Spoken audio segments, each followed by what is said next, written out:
Vitajte pri videonávode na hru Kapre a Lekna. Dnes si predstavíme túto jednoduchú rodinnú hru, ktorá je vhodná pre hráčov starších ako 8 rokov. Dĺžka jednej partie vám zaberie asi 45 minút, hrať ju môže 1 až 4 hráči. Vašou úlohou bude postaviť čo najkrajšie jazierko, a to ukladaním dielikov rôznych tvarov do vašho herného plánu. Teraz si predstavíme prípravu hry. Každý hráč si zoberie hernú dosku a umiestni ju pred seba tak, aby mal výrez v pravom hornom rohu. Hru je možné hrať ako variant s použitím dekorácií aj bez nich.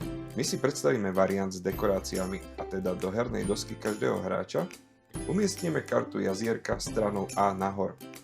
Stranu A spoznáte podľa zelených zón na umiestňovanie dekorácií. Teraz si každý hráč z vrcúška náhodne vylosuje 16 dielikov vody a rozmiestni ich v tvare obráteného písmena U okolo svojej hernej dosky. Na tom, či dieliky uložíte kaprami alebo leknami nahor, vôbec nezáleží. Ďalším krokom bude rozmiestnenie bonusových dielikov. Tiež poznáte podľa pieskového okraja. Každý hráč dostane rovnaký počet bonusových dielikov, ktoré si rozmiestni na jednotlivé miesta na svojej hernej doske. Budete mať k dispozícii 3 dvojdielne a 3 trojdielne bonusové dieliky. Počet štvorcových dielikov a dielikov v tvare písmena L sa môže líšiť podľa variantu hry a ich počet spoznáte podľa vyznačených plôch na hernej karte. V tomto prípade si zoberiete 4 L-kové a 5 štvorcových alebo jednotkových bonusových dielikov. No a do stredu stola umiestnime dieliky dekorácií. Hráč, ktorý ako posledný navštívil japonskú záhradu, dostane žetón začínajúceho hráča. Pokiaľ ju nenavštívil nikto, začínajúci hráč bude zvolený náhodne. Tým je príprava hry skončená a my sa môžeme pozrieť na jej priebeh.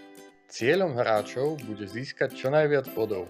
K bodovaniu sa vrátime v závere tohto videa. Hráči sa striedajú na ťahoch, pričom hráč na ťahu musí zahrať práve jeden zo svojich 4 dostupných dielikov vody. Dieliky, ktoré sú pre hráča dostupné, sú tie 2, ktoré sú na koncoch jeho rady, a ďalšie 2 sú pre neho dostupné od jeho spoluhráčov, ktoré sú k nemu najbližšie.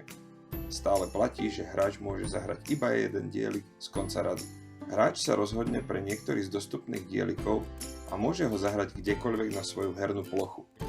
Dielik sa môže ľubovoľne otáčať a prevracať. Dielik ale nesmie presahovať okraj hernej plochy a nesmie ani prekrývať iný dielik, ktorý už je na hernej ploche umiestnený. Keď už je nejaký dielik na hernú plochu umiestnený, už sa s ním nesmie do konca hry hýbať. V momente, keď hráč umiestní svoj dielik, dostáva sa na rad ďalší z hráčov. Ďalšie dieliky nemusíte ukladať k už uloženým dielikom, ale môžete ich zahrať kdekoľvek na hernú plochu. Po obvode hernej dosky sa nachádzajú dvoj- a trojdielne bonusové dieliky. Ku každému z týchto dielikov smerujú práve 4 riadky alebo stĺpce. Tieto zóny sú ohraničené červenými kameňmi na hernej ploche. Ak sa vám podarí zaplniť jeden z riadkov alebo stĺpcov v danej zóne, získate bonusový dielik z tejto zóny, ktorý môžete hneď zahrať.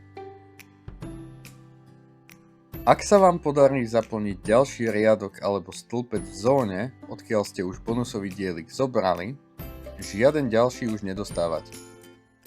Aby ste získali jednotkové, respektíve štvorcové bonusové dieliky, alebo dieliky v tvare písmena L, potrebujete zaplniť na hernej ploche miesta, ktoré odpovedajú tvarom týmto bonusovým dielikom. Ak vám zahranie bonusového dielika sprístupní ďalší bonusový dielik, môžete zahrať aj ten.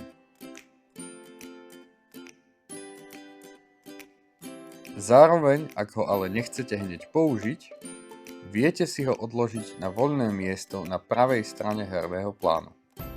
Na konci svojho ťahu však v tomto mieste môžete mať maximálne jeden bonusový dielik. Odložený dielik môžete zahrať kedykoľvek behom vášho ťahu. Okrem bonusových dielikov má v tomto variante každý hráč na svojej doske znázornené aj tvary dekorácií, ktoré sú na každom hernom pláne iné.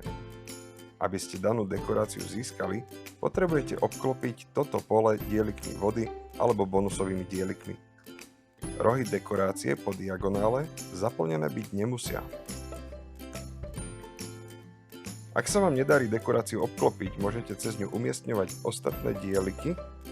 Ak tak ale urobíte, stratíte možnosť túto dekoráciu získať. Samotné dekorácie vám výherné body síce neprinášajú, no ak bude dekorácia v závere hry susediť s nejakou skupinou kaprov alebo lekien, získate za ňu bonusové body. Ak niektorému z hráčov ostáva v jeho zásobe posledný dielik vody, vyťahne si tento hráč nový dielik vody z vrecuška. Vyťahnutý dielik umiestni podľa vlastného uváženia naľavo alebo napravo od dielika, ktorý mu ostal pri hernom pláne. Hráč, ktorý už na svoju plochu nemôže uložiť žiadny z dostupných dielikov, pasuje. Ostatní hráči pokračujú v hre, kým nebudú pasovať všetci hráči. Následne sa prejde k počítaniu bodov. 1 bod dostane hráč za každý kompletne zaplnený riadok a za každý kompletne zaplnený stĺpec.